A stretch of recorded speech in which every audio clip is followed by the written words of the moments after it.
আজকে আমি আটা ময়দার ঝামেলা ছাড়া একটা রুল বানিয়ে দেখাবো। রুলটা কিন্তু ক্ষীরের রুল, অনেক টেস্টি, বাচ্চারা খুব পছন্দ করবে, খেতেও খুব দারুণ। মেহমান আসলেও বানিয়ে দিতে পারেন এরকম একটা টেস্টি রুল আটা ময়দার ঝামেলা ছাড়া। ভিডিও ভালো লাগলে অবশ্যই লাইক কমেন্ট করবেন, চ্যানেলটা সাবস্ক্রাইব করে পাশে থাকবেন। আর দেখেন এখানে আমি প্রথমে চাল নিয়েছি, এটা হচ্ছে চিনি গুঁড়া চাল। আমি এখানে হাফ কাপ চিনি গুঁড়া চাল আগে থেকে ভিজাতে দিয়ে রেখেছি। আর এদিকে দুধ, দেখেন এখানে প্রায় আমি 250 গ্রাম দুধ, ঘন দুধ একদম জাল করে নিচ্ছি। তো এরপর যে চালটা আমি ভালোভাবে ব্লেন্ডারে ব্লেন্ড করে নেব। দুধটা যখন ফুটতে শুরু করেছে আমি দিয়ে দেবো এখানে চাল, ব্লেন্ড করা চালগুলা। আপনারা বুঝতে পেরেছেন এগুলো ব্লেন্ড করেছি, চালগুলো যেহেতু আগে থেকে ভিজা দিয়েছি ব্লেন্ড করাতে সুবিধা হয়েছে। আর চালগুলো একদম সফট হয়ে ব্লেন্ড হয়ে গেছে। এরপর যে দুধের স্বরের সাথে চালগুলো একটু রান্না করে নেব যাতে ভালোভাবে কুক হয়। যেহেতু চালটা আমি সিদ্ধ করে ভালোভাবে ব্লেন্ড করে নিয়েছি, আগে থেকে ভিজা দিয়েছি, আর তাড়াতাড়ি সিদ্ধ হয়ে যাবে। তো এরপর যে দেখেন অনেকটা ফুটতে শুরু করেছে চালটা। তো এখন দিয়ে দেবো আমি এখানে 1 টেবিল চামচ ঘি। ঘিটা যেহেতু ফ্রিজে ছিল এই শক্ত হয়ে গেছে। আর এখানে দিয়েছি আমি লবণ আর চিনি। লবণ চিনি ঠিক পরিমাণ মতো দিবেন। এটা হচ্ছে একটা ক্ষীর বা পায়েসের মতো রেডি করতেছি রুলের জন্য।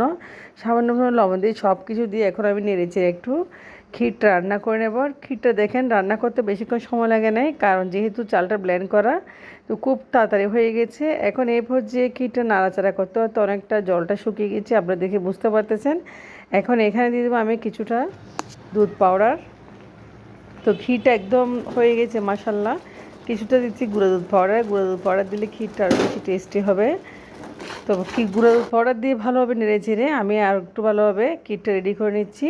তো ক্ষীরটা হয়ে গেছে, আমি দেখেন ক্ষীরের কনসিস্টেন্সি আপনাদের দেখাচ্ছি। তো ক্ষীরটা ঠান্ডা করে রাখবো এক পাশে। এখন আসছি আমি পাউরুটি নিয়ে, দেখেন এখানে আমি পাউরুটি নিয়ে এসেছি দোকান থেকে। আর পাউরুটিগুলো আমি পিস পিস করে সাইডগুলো কেটে নেব। তো এরপর যে পাউরুটিগুলোর সাইডগুলো কাটা হয়ে গেছে, আমি খুব শর্টকাট করে দেখাচ্ছি। একটা পাউরুটি এভাবে নিয়ে রুটির মতো আমরা একটা একটা করে বেলে নেব। দেখেন, তো হালকা একটু পানি দিয়ে পাউরুটিগুলো একটু বেলে নেবেন রুটির মতো, একটু পাতলা করে বেলবেন যেহেতু রুল হবে। তো এখন একটা রুটি দেখেন আমি বেলে নিয়েছি খুব সুন্দর করে পাতলা করে একদম চারপাশ থেকে।